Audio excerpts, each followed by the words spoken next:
Third point है interaction. It implies manner in which the component operate with each other. Interaction में जब भी हमारा कंप्यूटर सिस्टम का कंपोनेंट होता है, वह कैसे इंटरेक्ट करता है ईच अदर, वे बहुत ज़रूरी है. क्योंकि जब भी, for example, in a computer system, when we not give any response or input to the system, then it cannot produce an better or useful output. Like जब हमारे कंप्यूटर सिस्टम में हमने इनपुट नहीं दिया, तब वो कैसे प्रोसेस करेगा उस इनपुट पर और कैसे वो आउटपुट जनरेट करेगा. सो इसके लिए इनपुट के साथ प्रोसेसर और प्रोसेसर के साथ output element should be or must be a coordinate. Otherwise we cannot produce useful output. So इनका integrated और interaction होना बहुत जरूरी है.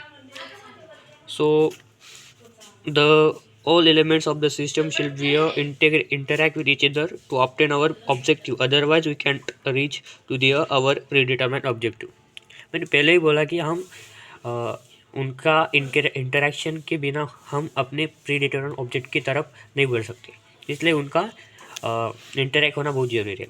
फोर्थ पॉइंट है interdependence. Dependency. It implies how the component of the systems depend on one another to accomplish our task. For example, input is depends. Processor is depend on the input section or input element, and output is depend on the processor.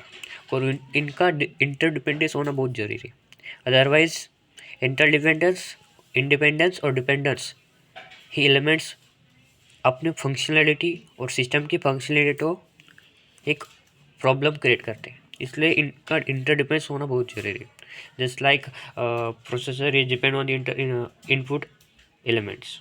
हमने input ही नहीं दिया तो वो कैसे उस input को और उस इनपुट को कैसे प्रोसेस करेगा और आउटपुट एलिमेंट कैसे आउटपुट को जनरेट करेगा. सो इसलिए इंटरडिपेंडेंस होना बहुत जरूरी है. The component must be A well link and they must be coordinate with each other for proper functionality. Proper functionality के लिए उनका इंटरेक्शन और इंटरडिपेंडेंस होना बहुत ज़रूरी है. सो